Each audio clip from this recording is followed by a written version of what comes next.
Ya Bapa yang baik, yang kami sembah, kami agungkan dari dulu, sekarang, dan sampai selama-lamanya. Kami ucap syukur Bapa atas kebaikan-Mu, kami masih bisa mendengar suara-Mu lewat hamba-Mu. Berkahi dan berkahi pengertian, pengetahuan, dan kebijaksanaan kepada hamba-Mu Bapa, supaya apa yang saya beritakan benar untuk kemuliaan-Mu. Ini kami Bapa siap mendengarkan firman-Mu, mendengarkan suara hati-Mu kepada kami. Haleluya. Amin. Amin. Ya, sapa kita semua, shalom. Shalom. Shalom Bapak Ibu. Boleh tampilkan slide-nya. Kita telah tiba di penghujung tahun, tapi saya kira walaupun ini sudah bulan Desember, tetapi seperti kebiasaan kita dalam tahun-tahun sebelumnya akan selalu ada awal baru. Ya. Jika ada Desember, kita akan menantikan tahun baru. Tandanya ketika kita sudah menyiapkan pohon Natal, biasanya kita akan tidak lupa untuk bernyanyi We Wish You a Merry Christmas. Kita akan menyambut hari baru. Kita akan menyambut tahun baru. Sekedar perkenalan bagi saya, mungkin di sini sudah mengenal kita masing-masing karena di lingkungan yang sama. Yang pastinya nama saya cukup unik, baik bagi umat beragama, baik duka maupun suka, nama saya tetap damai. Amin. Oke, saudara-saudari, Bapak Ibu, ada ilustrasi yang terpampang di atas slide. Mungkin Bapak Ibu bertanya-tanya, saudara yang kekasih dalam Kristus, ada finish di tengah dan start di depan, dan di belakangnya ada start. Pada umumnya, idealnya start itu ada di belakang dan finish pada akhir, di depan. Tapi saya menggambarkan situasi saat ini adalah kita sudah mendahului start yang warna hijau dan hampir menuju finish. Tetapi ingat, kedepannya akan ada start baru. Oke, next. Saya mau membagikan sebuah semboyan, bukan semboyan, kata-kata bijak bagi kita semua yang ada di sini. Dalam spiro, artinya selama aku bernafas, aku hidup. Amin. Amin. Bapak, Ibu, saudara-saudari yang terkasih, kita tahu bahwa ini memang penghujung tahun. Saya akan mengulang kata-kata saya. Ini penghujung tahun, tetapi bukan dari akhir kita berbuat baik di dunia ini. Yang percaya katakan amin. Amin. Yang setuju bahwa besok dia mau hidup, katakan amin. Amin. Kira di sini semua masih pengen hidup, makan nasi, masih berbuat baik. Haleluya. Ya. Bapak, Ibu, saudara-saudari yang terkasih, kita tahu bahwa hari-hari telah kita lewati, yang namanya hari-hari yang telah kita lewati itu berarti ada masa lalu. Alangkah sialnya kita ketika kita melupakan apa yang sudah kita kerjakan di belakang dan lupa akan dan tidak tahu atau bingung untuk apa yang kita kerjakan di depan. Saya ulang sekali, alangkah sialnya kita ketika kita melupakan apa yang di belakang kita yang telah kita kerjakan, dan begitu kasihannya kita ketika kita bingung apa yang mau kita kerjakan di depan. Jadi hari ini saya mau membimbing saudara-saudari, ingin berbagi isi kebenaran firman Tuhan mengenai bagaimana mempersiapkan. Saya mau pakai kata mempersiapkan diri untuk menyambut tahun baru. Bapak, Ibu, saudara-saudari, dalam mempersiapkan diri bakalan ada yang namanya penilaian dengan sesuatu yang sudah berlalu. Kenapa? Untuk mempersiapkan diri di tahun yang baru, kita perlu akan membawa hal-hal yang sudah lama, entah itu baik atau buruknya, untuk dikerjakan di tahun yang baru lagi. Jadi untuk hal itu kita harus mempersiapkan diri. Tapi sebelum semua kita dibicarakan, mari kita baca 2 Korintus pasal 5 ayat 17. 2 Korintus pasal 5 ayat 17. Yang sudah mendapatkannya katakan amin. Kita sudah mendapatkan, mari kita baca bersama-sama. Bagi yang masih belum mendapatkan bisa membaca di atas slide. Kita baca pada hitungan yang ketiga, kita bersama-sama semua. 1, 2, 3. Jadi siapa yang ada di dalam Kristus, ia adalah ciptaan baru. Yang lama sudah berlalu, sesungguhnya yang baru sudah datang. Oke, next. Saya mau membawa tema pada hari ini adalah evaluasi diri untuk mencapai evolusi, dengan subtema mencapai perubahan di dalam Kristus Yesus. Ingat Bapak Ibu, saya tidak berbicara tentang perubahan secara pengertian umum, tapi saya berbicara bahwa kita berubah di dalam Kristus. Katakan amin. Amin. Bapak Ibu Saudara-saudari, evaluasi identik dengan penilaian yang selalu akan ada pada akhir. Tetapi biasanya evaluasi itu digunakan untuk untuk tujuan supaya lebih baik lagi, supaya yang dikerjakan selanjutnya lebih baik lagi.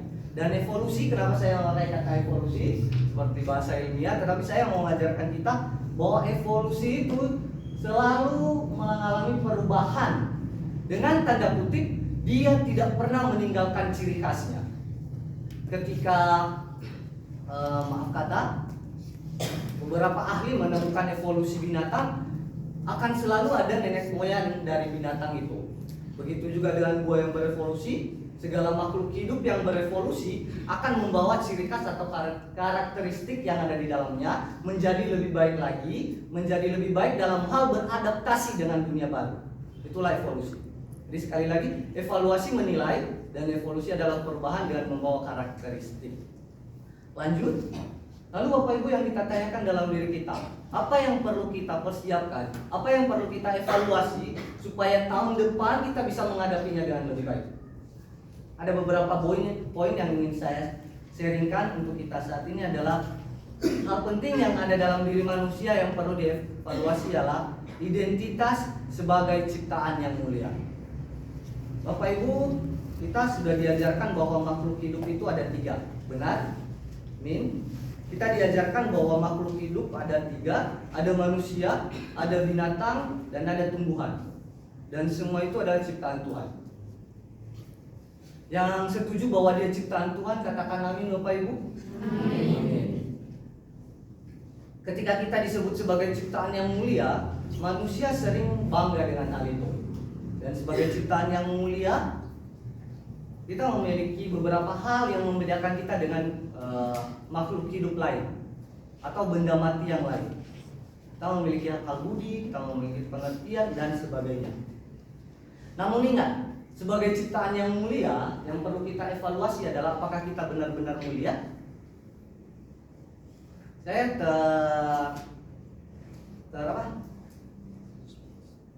bukan terinspirasi, tapi saya teringat dengan sebuah kesalahan besar manusia.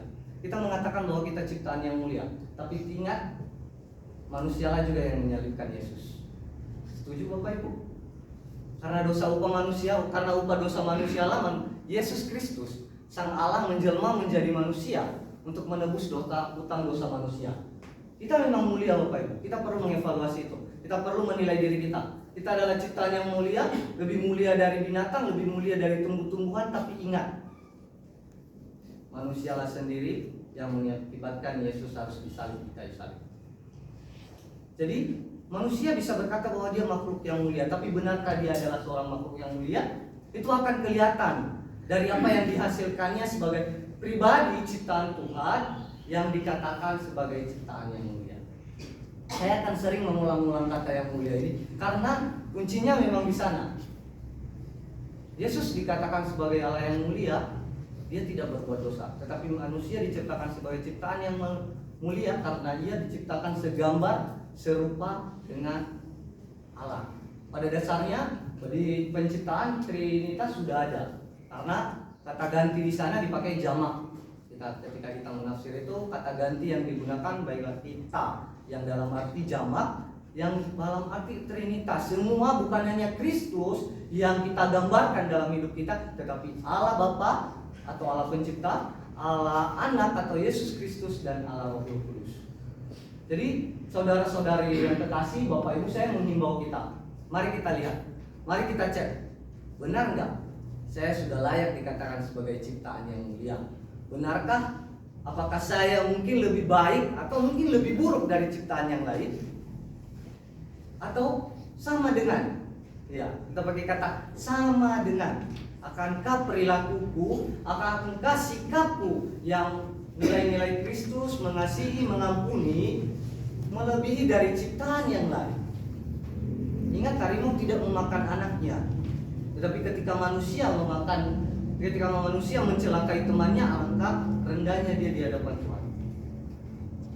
Manusia ciptaan yang mulia, tetapi ketika dia mencelakai temannya sendiri, sedangkan harimau tidak memakan anaknya, atau hewan buas yang lain yang buaya, akarnya buaya pangselingkuh, tapi pada kenyataannya hewan buaya itu adalah yang setia. Tapi jika di tempat ini ada teman-teman, saudara yang kekasih, Bapak Ibu yang punya simpanan 1, 2, 3 di loker masing-masing, kalian tahu apa maksud saya? Konteks bahwa kita adalah ciptaan yang mulia tadi tidaklah tepat.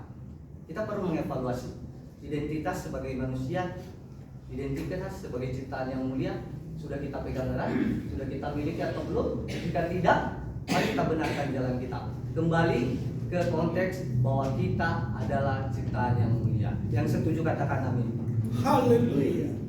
Dan Yohanes 14 ayat 15 mengatakan, di sini Bapak Ibu saya akan membacakannya sendiri.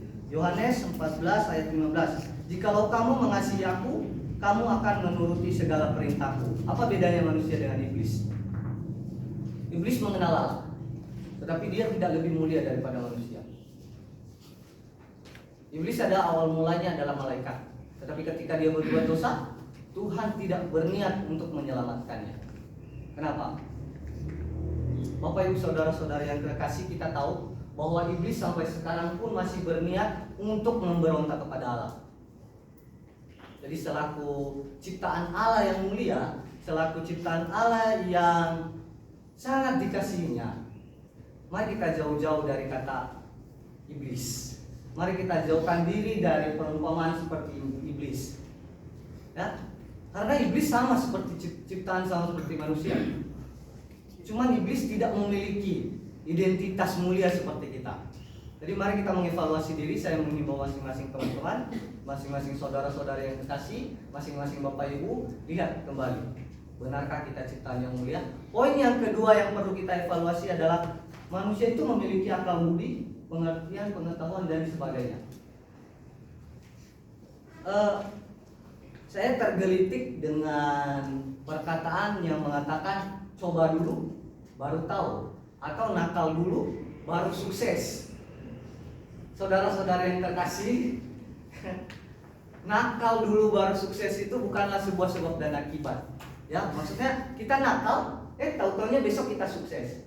Tetapi itu adalah, atau kalaupun itu adalah sebuah proses yang di dalamnya ada keberuntungan, dan pastinya ada usaha dari orang yang nakal itu. Jadi bukan nakal yang membawakan sukses, tapi ketekunanlah yang membawakan sukses. Slogan ini sering dipakai oleh saudara-saudara yang terkasih yang sama dengan identitas sebagai saya mahasiswa. Kita sering mengatakan, nggak apa-apa, nakal dulu baru sukses, biar ada cerita nantinya. Nggak seperti itu. Walaupun itu ada 1 dibanding 10, itu adalah 2/10. Kita tidak akan menemukan itu segampang itu.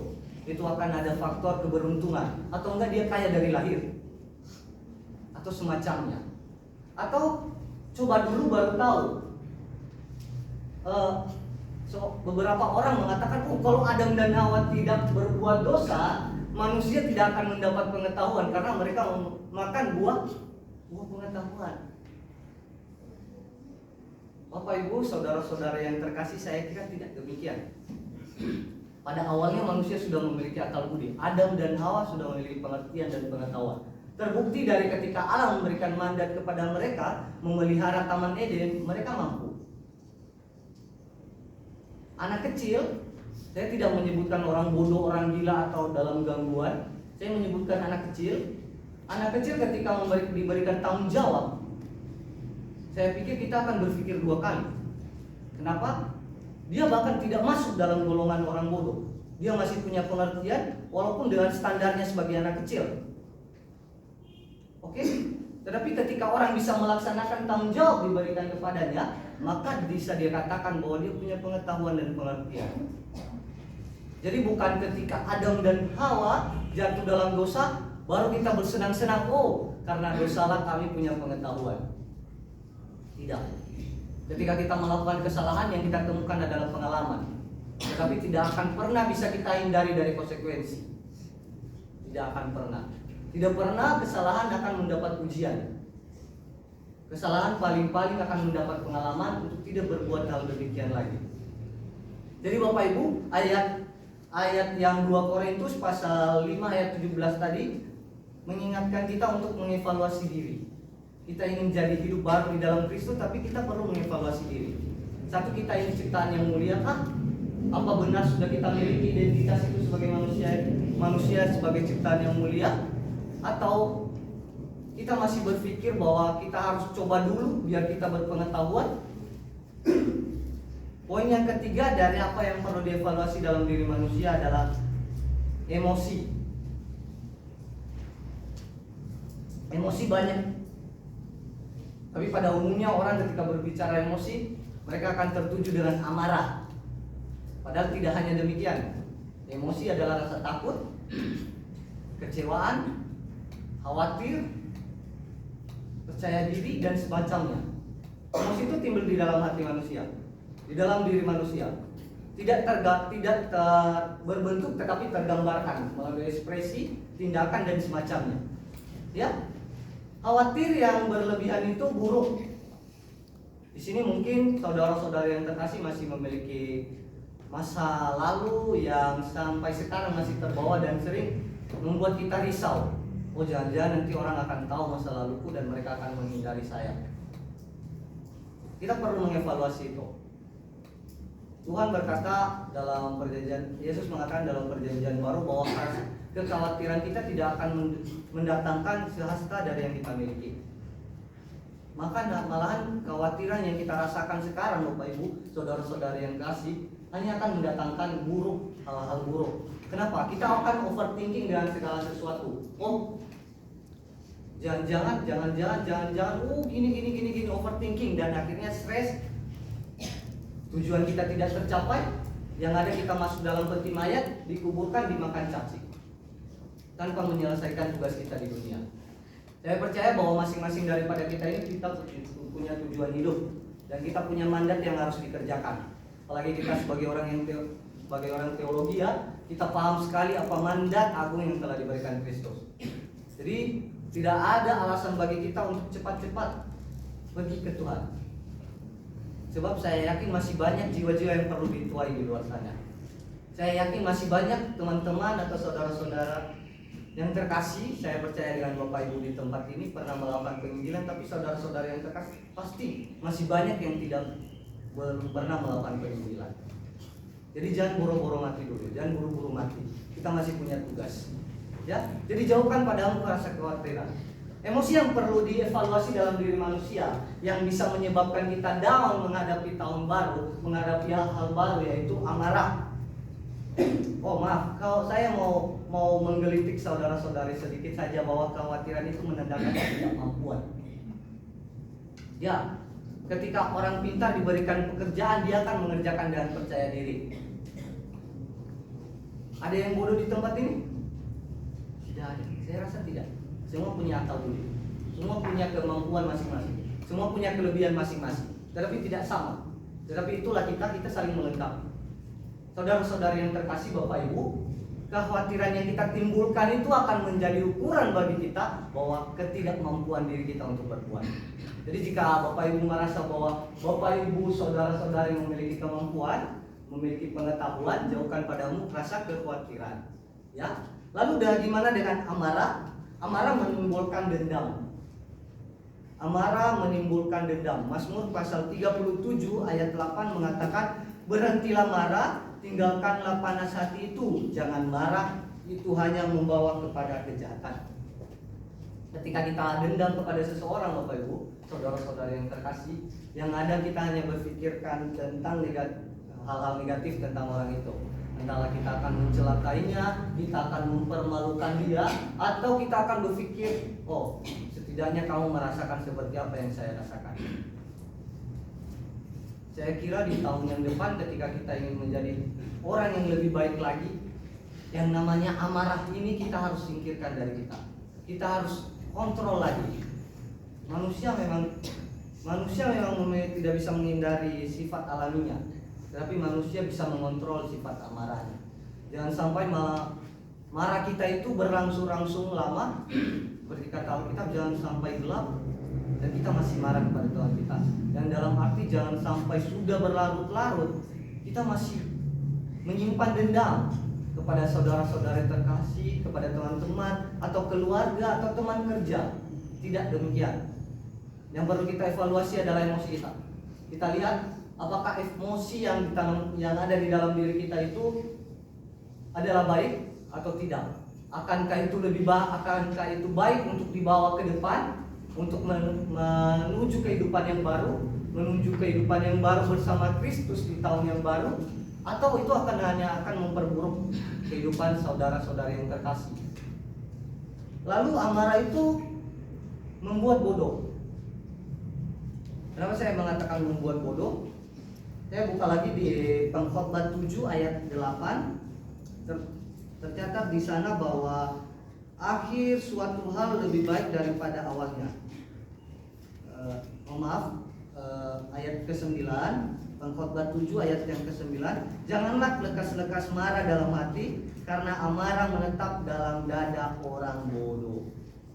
Saudara-saudara yang terkasih, saya pikir ini tidak perlu dijelaskan lebih mendetail lagi. Kita tahu kenapa amarah itu, rasa marah yang bergejolak itu merupakan hal bodoh. Ya, karena itu tadi dia akan mendatangkan hal-hal yang buruk dalam diri kita. Orang pintar tidak akan memilih hal-hal buruk di dalam dirinya. Demikian juga orang bijak tidak akan memilih hal-hal buruk di dalam dirinya. Demikian juga dengan orang Kristen yang punya iman. Dia tahu bahwa Yesus yang dia sembah, Yesus yang dia anggap Allah, tidak ada amarah di dalam dirinya. Yang ada adalah kasih. Ketika kita menganggap Yesus adalah Allah kita dan kita diciptakan serupa dan segambar dengan Tritunggal, maka kita harus menjauhkan amarah yang berangsur-angsur dendam itu di dalam diri kita. Saya mau memberikan gambar. HP paling murah ada harga yang 1 jutaan. Ya, ada harga yang 1 jutaan. Bapak Ibu saudara-saudara yang terkasih, saya kira ketika adanya pernikahan, mahar paling murah tidak pernah 1 juta. Atau ada di budayanya wanita bisa menikah atau mas kawin bisa dilangsungkan acara pernikahan di bawah 1 juta.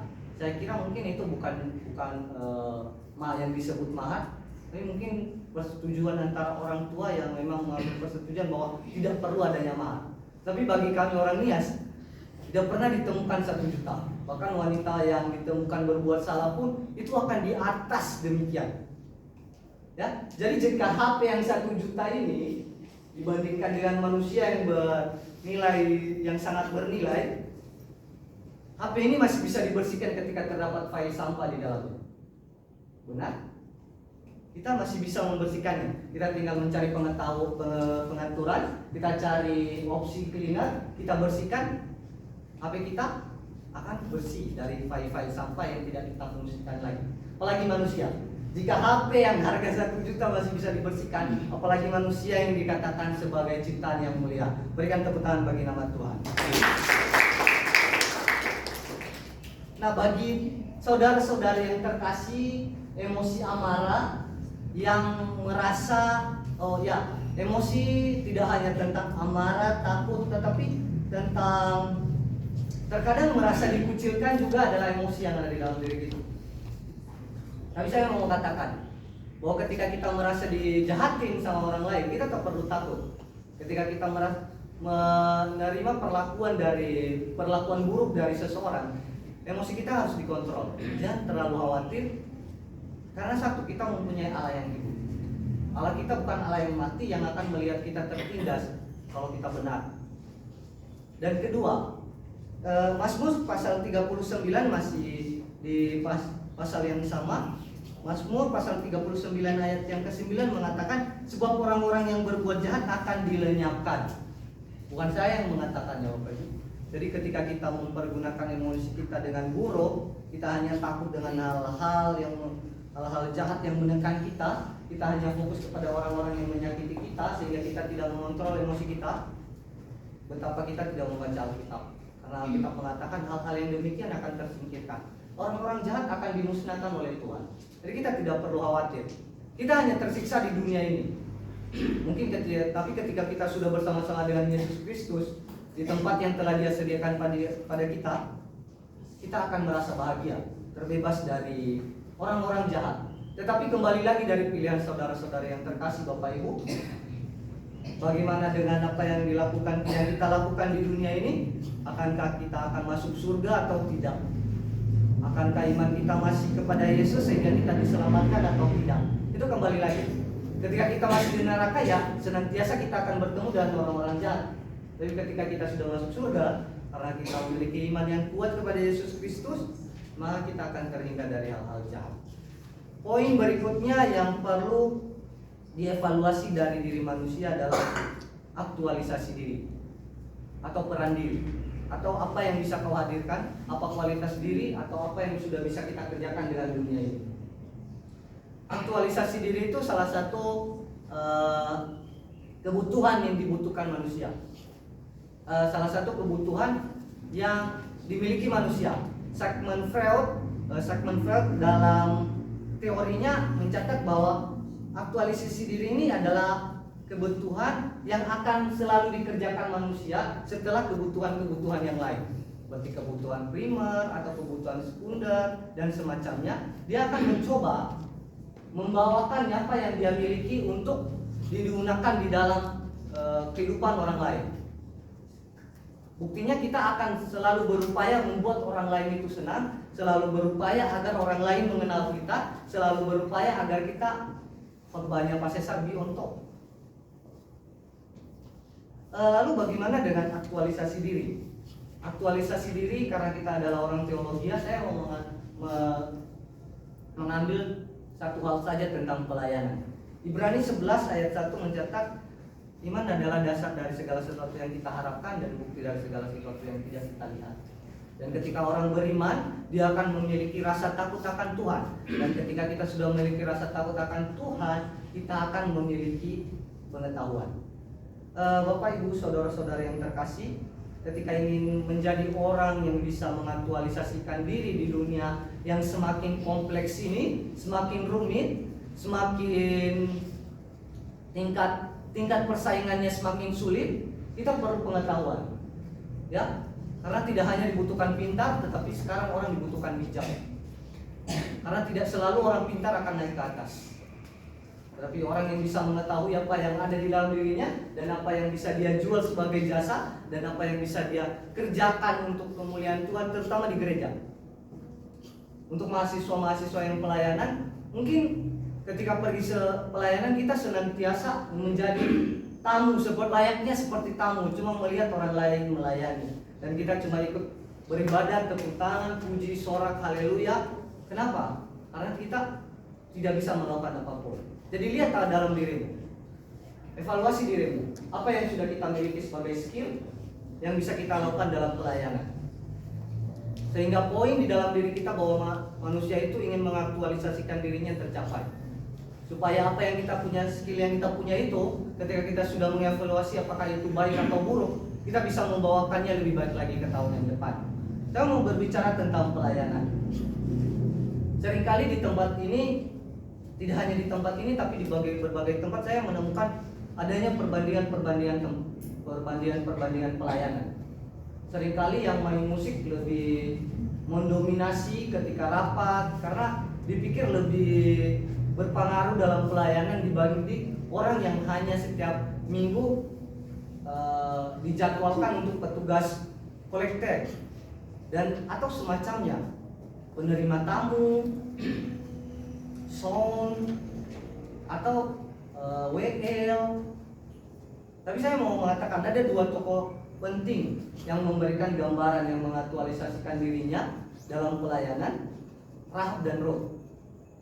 Siapa Rahab? Rahab adalah wanita Sundal, tetapi dia tercatat di dalam Alkitab Matius sebagai salah satu garis keturunan Yesus Kristus. Apa yang mau saya katakan, saudara-saudara yang terkasih, Rahab tidak melakukan pelayanan yang terhebat seperti Martin Luther atau siapapun tokoh-tokoh teologi yang terkenal. Dia hanya menolong para pengintai yang dikirimkan oleh Yosua ke kota Yeriko yang saat itu sedang ingin diperangi oleh bangsa Israel. Tapi dengan itu pun dia memakai syarat. bahwa keluarganya akan diselamatkan. Hal kecil, hanya membantu mereka bersembunyi. Tetapi Tuhan memakai keluarga Rahab luar biasa. Jadi saya mengimbau saudara-saudara yang terkasih, Bapak Ibu, jika dalam diri kita masih ada niat untuk melayani Tuhan, ingatlah bahwa itu lebih baik daripada melayani kegiatan-kegiatanmu. Baik kecilnya pelayananmu, Tuhan akan memperhatikan itu. Jadi evaluasi, apakah kamu sekarang masih mempertahankan pelayananmu yang baik?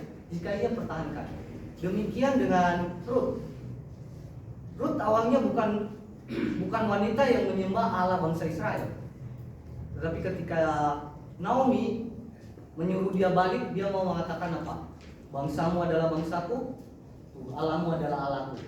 Cuma satu perkataan itu, Ruth juga tercatat sebagai orang yang memiliki peran penting dalam kelahiran Yesus Kristus. Jadi apa yang mau saya himbau? Ayo, mari kita evaluasi. Kita sudah benar melayani. Ketika kita sudah benar melayani Tuhan, Tuhan juga tidak akan memperhitungkan untuk memberikan berkatnya kepada kita. Tapi ketika kita tidak senantiasa tidak mau melayani Tuhan, bagaimana cara Tuhan menyalurkan berkat kepada kita? Tidak mungkin Tuhan mengantarkan paket COD kepada saudara-saudara kita. Tidak mungkin. Atau Tuhan turun, yang jadinya kiamat. Jadi mari kita mengevaluasi diri tentang aktualisasi diri. Karena sekecil apapun usahamu dalam melayani, itu pasti dipakai Tuhan. Poin penting yang perlu dievaluasi manusia di dalam dirinya untuk mempersiapkan memulai awal baru adalah keterampilan. Kemarin kita dengar khotbah dari salah satu pendeta di sini, yaitu Bukaci, tentang talenta, bahwa Tuhan telah menitipkan talenta-talenta yang berbeda kepada masing-masing orang. Memang jumlah talenta yang kita miliki itu beda-beda. Ada mungkin orang yang bisa bermain musik, suaranya bagus, seorang pembicara yang baik, main bola oke, terkesan banyak talenta yang dia miliki. Tetapi ada orang yang cuma memiliki satu talenta, tapi tidak tentang kuantitas, tetapi Tuhan mempertanyakan kualitas dari talenta yang kita gunakan. Akankah keterampilan yang kita kerjakan sekarang kita tetap upgrade, atau seperti perumpamaan seorang hamba yang mengubur cuma satu-satunya talenta dan dia juga menguburnya. Dia tidak mengupgrade talenta yang dia miliki. Dia tidak berusaha untuk memiliki talenta-talenta yang lain. Kita perlu mengevaluasi diri. Kita masih dengan peran orang yang seperti talenta punya satu talenta, atau kita orang yang berjuang menghidupi talenta kita dalam pelayanan. Kita perlu mengevaluasi diri. Jadi Bapak Ibu Saudara-saudari, dari sekian banyak poin-poin yang saya sampaikan, saya mau mengatakan next. Kita telah mengevaluasi diri dari poin-poin berikut yang barusan. Kita mau mengatakan bahwa kita perlu berevolusi. Evolusi seperti yang saya katakan tadi, dia adalah perubahan yang dalam tanda kutip membawa ciri khas dan karakteristik sebelumnya. Jadi bukan menghilangkan. Jadi bukan merah jadi pink, tetapi merah ditambah warna merah ditambah warna putih jadi warna pink. Ada proses yang berlangsung. Ya. Berubah menjadi manusia baru di dalam Kristus bukan berubah langsung, tetapi ada proses yang kita lewati bersama Kristus. Itulah evolusi. Jadi bukan mengatakan ketika kita menjadi orang Kristen dan kita ingin hidup baru, maka ketika kita berdoa, besok kita tidak akan pernah jatuh lagi. Tidak, kita akan jatuh, tetapi itulah proses. Kita perlu mengevaluasi diri. Kita evaluasi diri. Setelah kita berevaluasi diri, kita lihat, akankah kita siap berevolusi? Akankah siap kita menerjang hal-hal baru di depan kita? Karena Efesus 4 ayat 22 sampai 24, satu orang membacakannya. Efesus 4 ayat 22 sampai 24.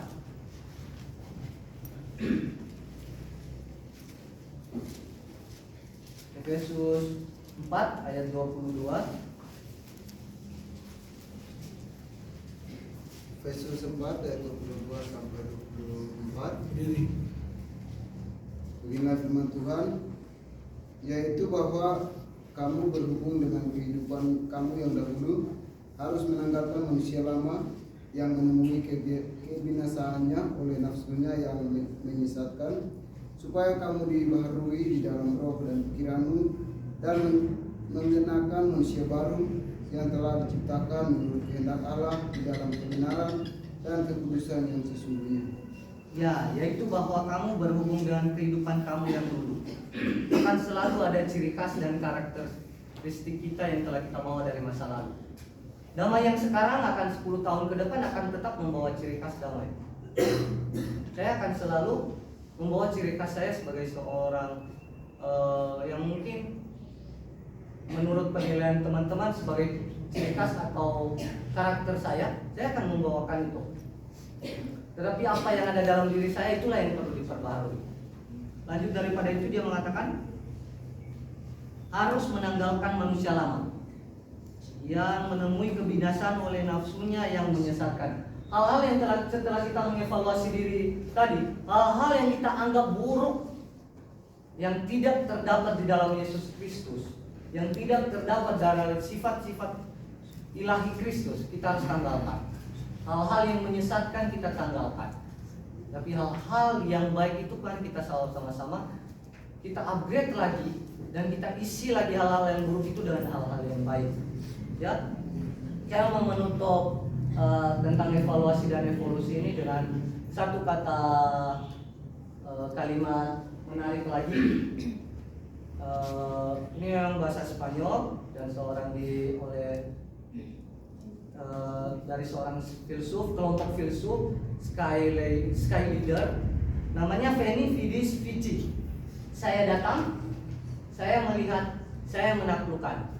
Kita memang belum sampai ke tanggal 31 Januari, tapi kita masih tanggal 6 Desember. Tapi kita perlu akan adanya proses untuk menuju tahun baru, yang pastinya akan ada tujuan-tujuan baru yang telah kita persiapkan. Tetapi proses itulah yang saya mau anjurkan kepada saudara-saudari yang terkasih untuk mengevaluasi diri. Selama proses itu berlangsung, mari kita mengevaluasi diri. Mari kita berevolusi menjadi lebih baik lagi. Karena ketika kita sudah tiba di tahun yang baru, kita akan mendatanginya, kita akan melihat semua yang akan kita kerjakan, dan mari sama-sama kita menaklukkannya. Ingat, kesimpulan kita hari ini adalah mari masing-masing mengevaluasi diri. Lihat apa yang baik dari dirimu. Lihat apa yang baik dari dirimu. Saya tidak berkata lihat apa yang buruk di dalam dirimu. Saya tidak mengatakan bahwa yang buruk di dalam dirimu, karena subtema kita tadi adalah berubah di dalam Kristus, menjadi manusia baru di dalam Kristus. Kristus dilambangkan dengan kesempurnaan, sebab dia 100% manusia dan 100% Allah. Tidak terdapat dosa, tidak tercela, berulang kali melakukan mukjizat yang karena kita serupa dan segambar dengan mereka, dengan Allah Tritunggal. Seharusnya yang kita pentingkan, yang kita prioritaskan di dalam hidup kita adalah hal-hal yang baik. Tentukan pilihan masing-masing, ya. Tapi ini akan kembali lagi pada saudara-saudari yang terkasih. Ketika ke depan di tahun yang baru mau menjadi manusia yang baik, maka milikilah hal-hal yang baik di dalam dirimu. Hal-hal yang buruk tadi jauhkan. Tapi jika berniat, tidak Pak, saya mau menjadi seorang yang protagonis, ya silakan. Kamu punya kehendak bebas. Tapi saya ingatkan lagi bahwa kamu segambar dan serupa dengan Kristus, bukan segambar dan serupa dengan iblis. Ya, tentukan pilihan masing-masing ingin menjadi lebih baik di tahun depan atau sebaliknya, dan tentunya pastikan semua ikut sertakan Tuhan Yesus di dalamnya. Baik Bapak Ibu, sekian kebenaran firman Tuhan yang bisa saya sampaikan. Firman Tuhan berkata, bagi yang mendengar, merenungkan, terlebih yang melakukannya akan berbahagia. Kita berdoa. Ya Allah Bapa yang baik, ucap syukur untuk kebenaran firman yang telah kami dengarkan. Tuntunlah kami Bapa untuk belajar mengevaluasi diri kami, supaya melihat apa saja yang terdapat dalam diri kami yang perlu kami perbaharui Bapa, yang perlu kami persiapkan, yang perlu kami upgrade lagi untuk proses menjalani kehidupan yang baru. Inilah kami Bapa, buatlah firman-Mu hidup di dalam hidup kami, sehingga apa yang kami lakukan seturut dan sesuai kehendak-Mu. Hanya dalam nama anak-Mu Yesus Kristus kami telah berdoa dan mengucap syukur. Haleluya. Amin. Amin.